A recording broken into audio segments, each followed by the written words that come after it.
Good morning. I'm Strangleborn. Welcome back, or welcome. Probably going to be mostly welcome, because boy, we tiny right now. We are reading Gods of the Wyrdwood by R.J. Barker. We're about 33% finished with it so far. I've not read as much as I'd like. Sometimes I get sucked into these YouTube rabbit holes and I end up just like, ooh, what's everybody wanting to read? Ooh, what should I probably read? And you know what I mean? I just get sucked into it. So I'm trying to let me figure it out, man. Just let me read. I'm still happy with my progress so far. I've already finished a book this year and it's the 9th? 10th. It's the 10th. I'm looking to finish Gods of the Wyrdwood by this weekend. Today is Friday. We're off because the snow is rummaging through our village. I love this book. It's no surprise because I love The Tide Child from R.J. Barker. The first two I've read. I haven't read the third one because I really don't want it to be over yet. I know it's gonna happen.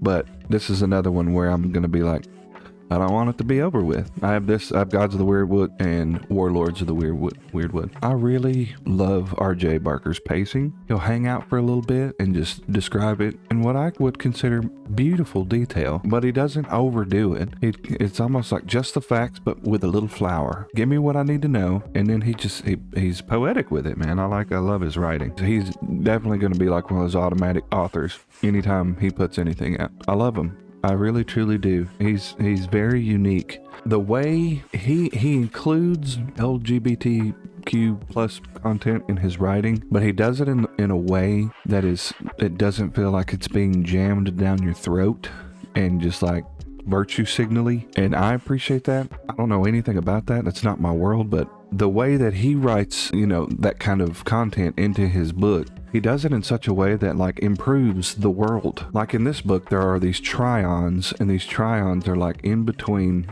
man, woman. It's woven into this world. They're just a unique character. You follow along with one of them, with our main character, Kahan. It's really interesting.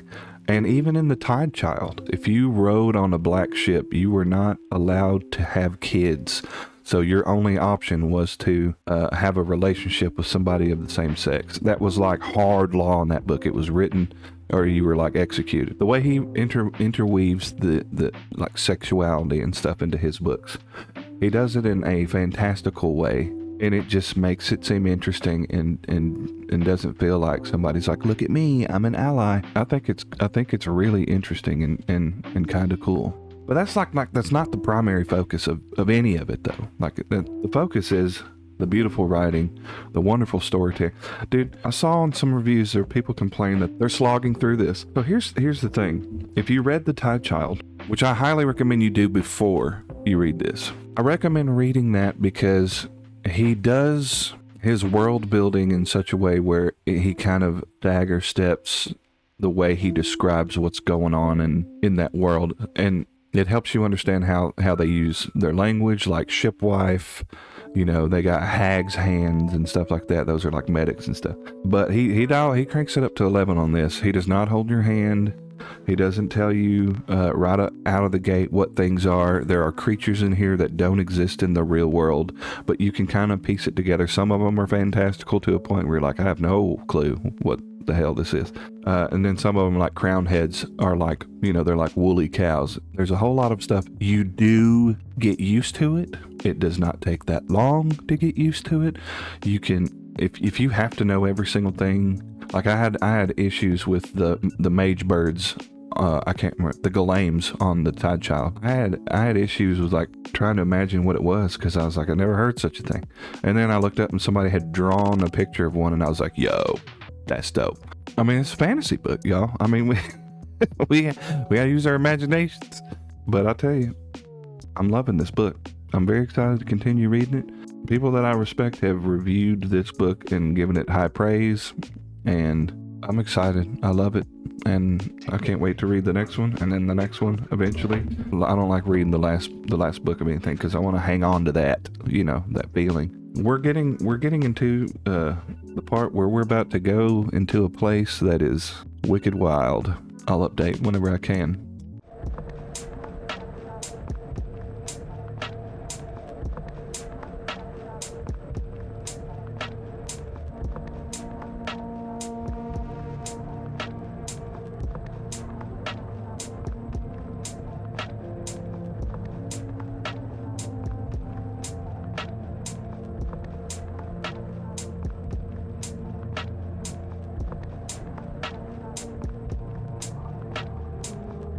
We are about 62% finished. It's good, man. It's just so good. RJ does something really cool, in my opinion, in this book. We go through in the first, we'll say the first quarter-ish of the book, where we do something that's almost kind of like expected, I guess we'll say, in a fantasy book, where a thing happens, our protagonist goes, gets himself in trouble, and he ends up getting linked up with some people that he realizes, I'm going to die if I don't do something. This is kind of where he is introduced to the other like side characters, we'll say, with the Tryon. I talked a little bit at the beginning of the video about the Tryon. And as I've gone through the book even more, I love the Tryon. I think it's such a wonderful character. So yeah, so that's the first third of the book. You know, he's going in there. Then we travel into the Wyrdwood itself, and it is dangerous. It is magnificent. It feels big. We go through maybe another quarter and a half or so of the book just in the Wyrdwood with another character that I love. Her name is Udini. I like her. I think she's super sweet and very just kind of bouncy and fun and all that. It was just and asks a lot of questions. And Kahan is definitely a guy. He's been alone for a long enough time. He's not used to the company, but he gets used to the company. But there's some big, heavy moments when they go through, but you learn a lot about the Wood's Edge, the Harnwood, the Wyrdwood. You learn about these things. And I'm not doing any spoilers. These are things you're not going to know what I'm talking about anyway, until you get into the book. RJ, he does a wonderful job of making you he like Rosetta Stones you. You know what I mean? He throws you into it. You're going to learn it or you're not going to learn it. Like spaghetti noodles, whatever sticks, cool. And I'm just giving you my interpretation of what's going on. I feel like it's accurate though. So, but we actually get to a point in the book where we venture into the Wyrdwood, and there's no real reason to do so unless it was important. So I'm not gonna give any spoilers. He was basically the only option. Kahan, the only one who could go into the Wyrdwood for this task, we'll say. While we're talking about the Wyrdwood itself, it's really cool. The deeper we get into the Wyrdwood, things change. You start seeing some of the more discussed creatures that people in Crua, and especially like Harnwood larger, these little towns know of these creatures, and they're kind of like, it would be like our Sasquatch, or I seen Sasquatch. No, you didn't. But some of them, maybe you did. I don't know. You start to see some of these creatures that people are afraid of. It's super interesting. Again, creatures that don't exist, to my knowledge, but still very descriptive and kind of helps you. I don't know. I think Kahan would be like an awesome wilderness tour guide. I would go. I'd be afraid though. I'm not sure if I want to go to Wyrdwood. The way that RJ writes these creatures of the wood, he knows that you don't know what they are. And so he gives you a little grace, and he uses Kahan to explain to Udini and to us as the reader what those creatures are, because this person that goes with him, Udini, some of the things she's heard of, most of which she's not ever heard of or anything like that. So she's a little naive to a degree and a little carefree, but I love that about her.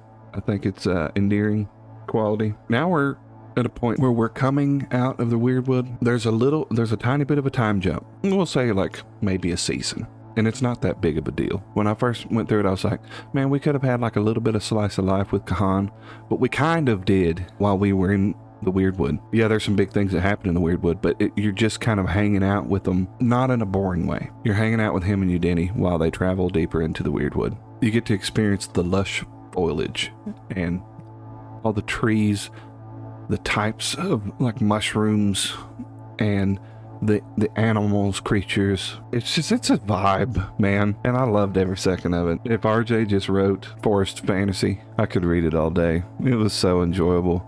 And I hope we go back. I'm gonna hope that we do. I have my suspicions as to what this creature is. I think it might be a Bowery, but I don't know. I can't say for sure, concrete.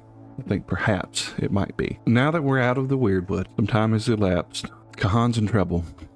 People are starting to figure out who he is because an event went down before we had to travel into the Wyrdwood. Pretty serious event, and it was basically only a matter of time before somebody found out. And so now he's in quite the pickle. But it seems like he's becoming conflicted about who he is and why he was made the way he is.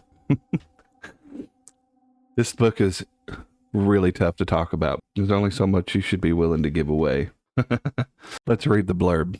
I'm going to try to get better at reading the blurb at the beginning. Our lands are wild with gods. Our woods are wild with monsters. Kahan is known as the Forester, a man capable of navigating the dangerous forests of Crua like no one else. But once he was more. Once he was a warrior. Udeni serves the goddess of the lost, a keeper of the small and helpless.